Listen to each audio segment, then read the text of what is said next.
জ্যোতিপ্ৰসাদ আগৰৱালা।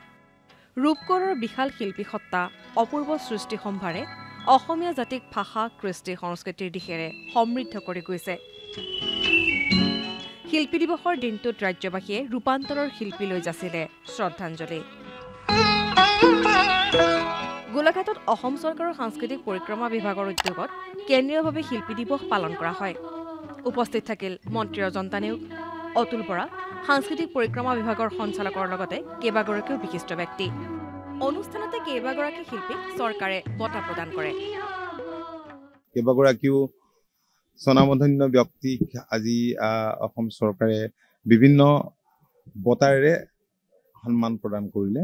তেখেতলোকো যথেষ্ট উৎসাহিত হৈছে। তেখেতলোকৰ উৎসাহ দেখি আমিও আনন্দিত হৈছোঁ। যে নতুন প্ৰজন্মই যাতে এই শিল্পীসকলক শ্ৰদ্ধা কৰে, তেওঁলোকৰ আদৰ্শেৰে সমাজখন এখন সুন্দৰ সমাজৰ যি সপোন দেখিছিল, সেই সমাজেৰে যাতে আমাৰ অসমখন পৰিচালিত হয়, সেইটোৱে কামনা কৰিছোঁ। সাংস্কৃতিক নগৰী তেজপুৰতো শিল্পী দিৱস পালন কৰা হয়। ৰূপকোঁৱৰৰ সমাধিস্থলীত তেজপুৰ বিধানসভা সমষ্টিৰ বিধায়ক পৃথ্বীৰাজ ৰাভাই এগছি বন্তি প্ৰজ্বলন কৰি মনীষীগৰাকীলৈ শ্ৰদ্ধাঞ্জলি নিবেদন কৰে। আনহাতে হোজাইৰ ১ নম্বৰ কাকীৰ ক্ৰীড়া সন্থাৰ খেলপথাৰত সদৌ অসম ছাত্ৰ সন্থাৰ উদ্যোগত কেন্দ্ৰীয়ভাৱে শিল্পী দিৱসৰ আয়োজন কৰা হয়। ৰূপকোঁৱৰ জ্যোতিপ্ৰসাদ আগৰৱালাৰ প্ৰতিচ্ছবিত মাল্যাৰ্পণ কৰে আছুৰ মুখ্য উপদেষ্টা ডক্টৰ সমুজ্জ্বল ভট্টাচাৰ্যই। বিভিন্ন সাংস্কৃতিক কাৰ্যসূচীৰো আয়োজন কৰা হয়।